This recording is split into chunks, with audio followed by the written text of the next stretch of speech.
Give it a few minutes, let some people jump on. If anyone's watching this on the replay, please give me a hashtag replay so I know how many people jump on. We're live on Facebook, we're live on YouTube, you guys on Instagram, you guys on TikTok. So we will give it a minute, let it populate.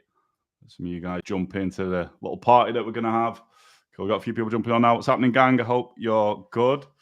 I've changed my setup again. I only changed it a couple of fucking days ago. So you guys on TikTok, this is my second live, so you probably won't notice. You guys on YouTube and Facebook, you're always through my webcam on my Mac. But you guys on Instagram, I've taken you down off like my ring light and just put you on a normal sort of stand so you're facing more directly towards me. Also, I've got some like LED strip lights. So guys, leave me, even though you guys on all these platforms, score me 1 to 10. Actually, no, let me know if the way that you see me, this setup, you think it's good. Either say yes, comment yes, or comment no. Let me know because I want to know from you guys if you think the setup's good, the lighting's okay, and the way that you can see me. So right, cool. We're getting a few people jumping on now on TikTok. What's happening, gang? Hope you're good. We got 3 on Instagram. We've got a few on Facebook and some on YouTube. Guys, if you've not got me on all platforms, go and find me. Like, my username's the same. It's just usually type1_Tom. Like on YouTube, TikTok, Instagram, Facebook. Like, sorry, Facebook's my personal. It's just Tom Allison. Yeah. Cool. Right. Let's give it another 30 seconds. And then we will get into today's episode. This is going to be a good one. Oh, I'm fucking excited for this one. This is going to be a good one. Cool. Right. Shall we hit record? Get going. 3, 2, 1. Yes, team, what's happening? Welcome to another episode of the Type 1 Movement Podcast with me, your boy, Type 1 Tom. Hope you're having a great day wherever you are in the world. I always look at the stats on these podcasts. I'm going to trail off now. I always look at the stats, and my highest sort of areas of the world people listening is the States and the UK. Obviously, I'm in the UK, so big up to you guys, and big up to the rest of you as well around the globe if you're listening to this.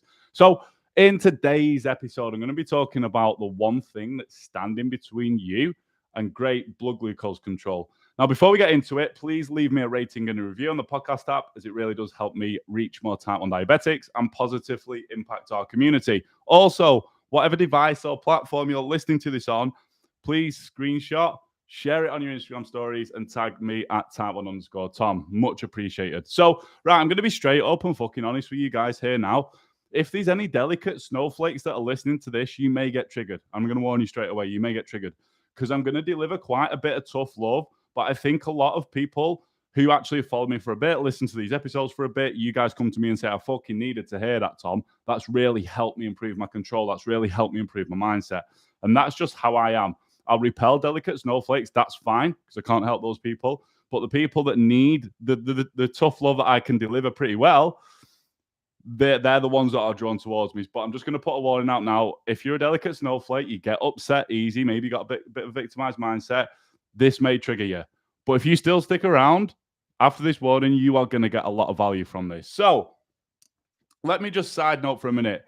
It's Tuesday and I'm live again. I'm recording a podcast again. So I've made a commitment to myself, team, to go live 5 times a week and record 5 podcast episodes a week. I was doing 1 a few months ago, then I upped it to 2 a few weeks ago, and now I'm like, fuck it. Let's go balls deep. Let's go 5 times a week. Reason being is it's going to put me in front of you guys more. You guys are going to get more value from me, and that's the main thing. I'm going to be able to have a bigger impact because I'm showing up more. So there's a commitment that I've made to myself for you guys to go live 5 times a week. Right. No beating around the fucking bush. I'm going to get straight into it. This is the one thing that's standing between you and great blood glucose control. Yeah, and this is something that I've seen time and time again from experience, from like past clients and stuff. So I'm kind of equipped with enough data to be able to deliver this to you. Now, I will tell you what it's not, first of all. I will tell you what it's not. It's not knowledge. It's not your lack of knowledge. It's not the tech that you have or the lack of. It's not because you've not got a pump. It's not because you're still on finger pricks. You've got to use MDI pens. It's not the way that you're eating. It's not your inability to exercise. If you can't exercise, you can't move much. That's not the reason. I'm going to come straight out and say it. It's fucking you. It's you standing in your own way. Yeah? Because let's think of it this way. It's not knowledge, because if you don't know something, You can go and research. You're listening to my podcast. You're following me, probably other type 1 coaches as well. You're researching it, speaking to other type 1s. Yeah. So it's not knowledge. If you're not willing to take the time out and actually expand your knowledge, then that's on you. It's not technology or lack of technology. And I've got proof for time and time again on this of clients that have been into my program that have only had finger pricks and injections, and they've still achieved anywhere from 5.5% of their A1C to 6.5%. Yeah. Obviously, if you've not got a CGM, you're not going to know time in target. So it's not the what you're using to manage your diabetes. It's not your diet. I'll be completely honest with your team, completely honest. I wouldn't recommend this. I'm not going to fucking recommend it, but you could eat fucking shit and have takeaways fucking 7 days a week and still have great glucose control if you had the knowledge of knowing how to manage it with this shitty sort of food. So it's not the way that you're eating. It's not the way that you're eating. And it's not an inability to exercise. There's loads of other reasons as well. But I've had clients that have come into my program that aren't that steady on the feet, that can't really work out, can't get many steps in, and they still improve their blood glucose control. It's just all these sort of things, eating well, exercising, they will help. They will help. But it's not a be all and end all. This is not my permission to you saying that Tom said I don't need to eat well, I don't need to exercise, I can still achieve great glucose control. No, if you're able to do so, don't stand in your own way, because then it comes back to you're standing between you and achieving great control, right? Don't do that. Go and do these things. But I've had clients come into my program that are not that steady on the feet. They can't walk 10,000 steps. They can't really move much and work out, and they still improve their blood glucose control. So it's not that. It's you, team. I want us to understand, and even I've fucking fallen glutton to this as well in the past. Let's say I set a goal and I don't achieve that goal, which I'm going to break down shortly how. Who's that on? That's on me. It's on no one else. It's on no one else. We can be our own worst enemies at times and stand in our own way at times. Yeah. And I've done that time and time again. And I'm going to be completely open and vulnerable with you guys. There's a time, like I'd say, a few years ago, when my business wasn't doing that great. I had this great program and stuff like that. And I was complaining all the time. And what it was down to me. I wasn't posting. I wasn't showing up for myself. I wasn't really taking the best care of myself and my mental health and stuff. And all that had an impact. So really, I was looking to blame outside sort of things on why my business wasn't doing great. But it was on me. It was on me at the end of the day. Recently, I've set myself a goal of losing 10 kilograms because I feel a bit uncomfortable. Now, whose fault is it that I've gained those 10 kilograms over the past, I'd say, start of this year, the past 5 or 6 months? It's me. So it's down to nothing else. I could say, I've been a little bit stressed, so I've not eaten well, blah, blah, but it's still down to me, guys. So I want you to understand that whatever you want to achieve in life, it's on you. Yeah. And I will say this, if you want something bad enough, you will always find a way to get it.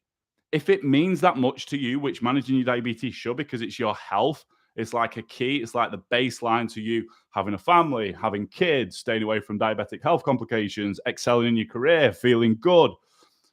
If something means that much to you and it means enough to you, you will find a way to achieve it.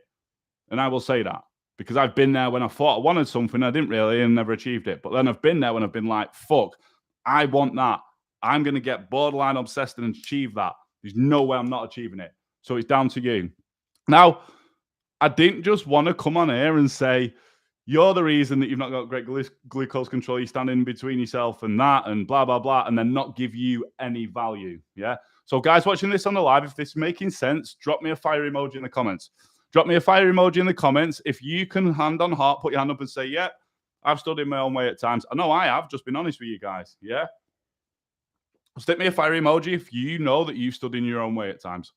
So, right, guys, like I say, I'm not just going to come on here and rant and say it's fucking you and all. I want to give you 4 tips to help you get out of your own way and start to improve your glucose control. 4 tips.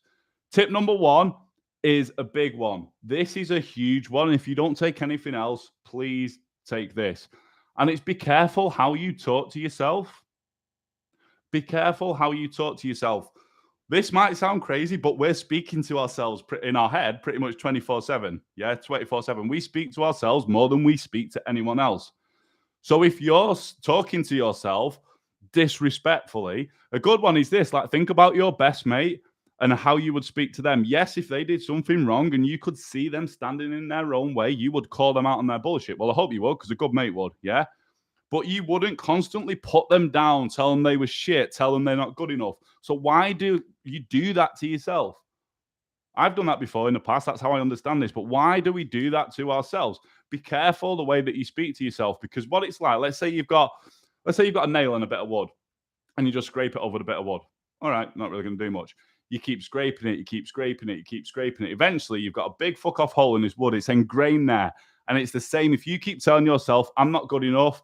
I'm not good enough to control my diabetes. I don't deserve great control. Why me? And that sort of victimized mindset that a lot of type 1s can have. You're ingraining it, you're ingraining it, you're ingraining it. And the deeper that it gets ingrained, the harder that it is for you to get out of that state of mind. So please be careful on how you talk to yourself. If you have like a good reading, one good reading, fucking celebrate it. You manage to move around more, celebrate it.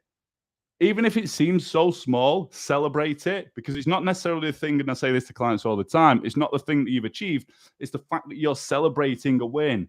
You're celebrating a win. So just be careful how you talk to yourself. Take care of yourself in your mind and the way that you talk to yourself. The second thing, and I fucking love this one, this is what my mentor's so big on, and it's take messy action. Second tip to help you get out your own way. Take messy action. Look, if you learn how to bolus for high fat fucking meals, high protein meals, and you don't get it right, so what? At least you took action. Yeah. If you're running tests on your basal rate, but you're not 100% sure how to do it, so what? At least you took action. If you go and work out and you get a low, so what? At least you took action. Take messy action, because you're never going to get things right first time.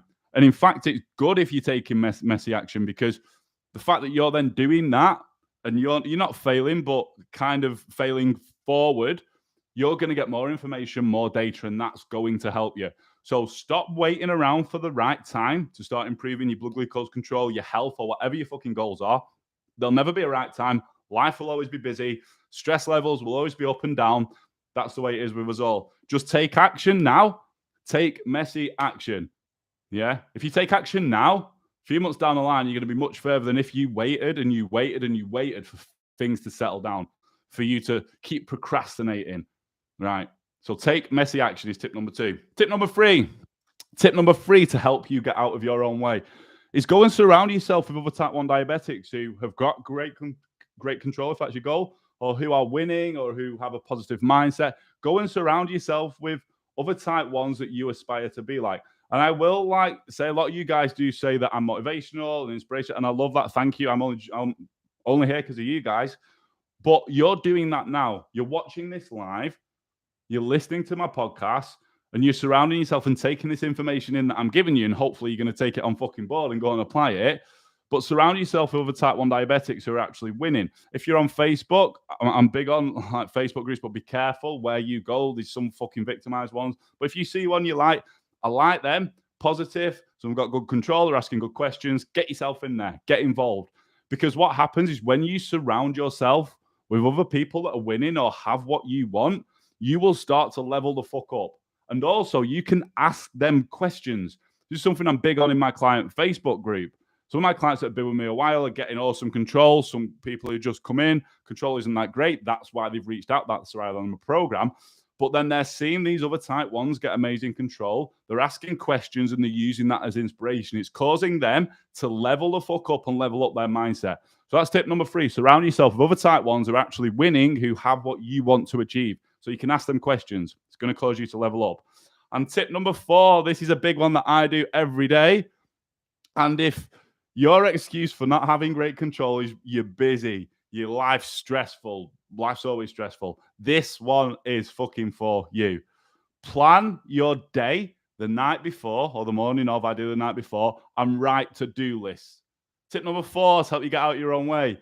Plan your day the night before and write to-do lists. What this is going to do, and I'm not saying that you're not busy, I'm busy, but I know if I don't plan my day, my brain's going override. I'm like, right, I need to put this post out. I need to do a podcast. I need to make sure my clients are all right. I need to get my own workout in. I need to walk Steve. I need to sort my food out. I need to do the washing. I need to go and get my car clean. You see all this fucking shit that's in my head. I'm going to forget something. And I'm thinking over and over of it again, so don't forget it. And it makes me think, shit, man, I'm so busy. I'm stressed. Fuck that. I ain't doing anything. It's too much. So what I do is I get it down. I've got like a notes app in my phone. And you've got like a to-do list app in there in the iPhone. It's great. I think Samsungs might have them as well. Or you can write down old school fucking pen and paper. And the night before, and sometimes the morning of, I write a to-do list for the day. This helps it, whilst it's fresh in my mind, I get it out of my mind. I get it onto actually something tangible that I can see. And I just go through my day, ticking them off. And it really helps when I'm busy, when I'm stressed, when I'm feeling a bit overwhelmed with all the shit that I've got to do. That really helps. Really, really helps. I'm going to let the outro just go down 1 second. I didn't record set the recording long enough. Gets me every fucking time. Every fucking time, that bastard. Right. We should be good to go. I always have to edit it as well after the podcast. Right, cool. So let's quickly recap, and I'm going to be straight up and honest. Like, the one thing that's standing between you and great glucose control is you. It's no one else. Yeah? It's no one else. It's not knowledge, because you can go and find knowledge. If you hear you're doing that, hats off to you. It's not what you're using to manage your diabetes, because I've seen clients have great control on the basics. Yeah? It's not the way that you're eating, and it's not your inability to exercise. Yeah, and it's not anything else that you're going to put in your own way. It's down to you at the end of the day. If we want something bad enough, I'm included in this. We will fucking find a way. Yeah. And the 4 tips that I gave you to get out of your own ways. 1, be careful how you talk to yourself, team. That's so important. Be careful how you talk to yourself. You are good enough. Yeah. You're good enough to have great control. You're good enough. You belong in this world. Like, so be careful how you fucking talk to yourself. Tip number 2, take messy action. It's not going to be perfect. Good, it's not going to be perfect. It's going to teach you lessons. Tip number 3, surround yourself with other type 1 diabetics who are winning, who have got great control, so you can level the fuck up. You can pick their brains. You can ask them questions. And tip number 4, if you're stressed or busy, you feel overwhelmed a lot of the time like myself, write to-do lists and plan your day. Write to-do lists and plan your day. Team, that is it. If you got value from this episode, please leave me a rating and a review on the podcast app. As like I say, it really does help me reach more type 1 diabetics. Again, go ahead, screenshot, share it to your Instagram stories and tag me at type1_Tom. Yesterday's episode, 2 people did that. They screenshotted it and they shared it. And I was like, yes, fucking legends. Thank you. So I really do appreciate it when you guys do that. Right, team, thank you very much for listening. Hope you have the fucking best day ever. Until the next episode, peace. Right, squad, I'm going to stay on for a minute and I'm going to go through and just see if we've got any questions. I'm setting myself up here, aren't I, now? Because I've got like a fucking 4 platforms to go through and look for questions. Guys watching on YouTube, hit the thumbs up. Hit the thumbs up button. Guys on TikTok, Instagram, Facebook, if you haven't got me on YouTube, go and add me. It's at type, well, not at type 1. That's because I'm using fucking Instagram. type1_Tom. So go and add me on there. Cool. Got yes from Tara. Thank you. Cool. I'm still getting used to going live on TikTok. When I went live first time yesterday, I ended it. I was like, fuck's me live gone. I didn't realize it doesn't go through to your feed. But I think it stays for 90 days. I think they can still find it. And also, you can only have 30 odd characters. I've had to call this live blood glucose when I wanted to call it what I've called it on Instagram, what I've called it on YouTube and Facebook. But fuck it, that's TikTok, innit? Right, cool. Right, I'm going to have a quick look through you guys on Instagram. Thanks for jumping on, everyone. Appreciate you. Always thought it was a taking it. You're thinking it was one of the things that I mentioned about not having great control. I think. Let me know if you're still on. If that's it. We've got some fire emojis, team. Thank you. I'm with you on that. Like all the shit that I say to you guys, I understand it because I experience it. I think you guys forget sometimes that I'm also a type 1 diabetic. I also struggle at times. Do you know what I mean? That's how I'm able to connect with you guys and speak to you guys. It's all you hear from the freaking endos at the hospitals. It's mental torture. So this is the thing. On this, just be careful how you talk to yourself. And I say that to all you guys. Like, be careful how you talk to yourself. That's the biggest one. Cool. Right, team. Thank you very much for listening and jumping on. Hopefully you guys got value from this. Rate the setup. Let me know how the lighting is. How you if you think it's good enough. Yes or no. Just comment yes or no. Team, much appreciated. Hope you have a fucking mega rest of your day. And until the next live, peace.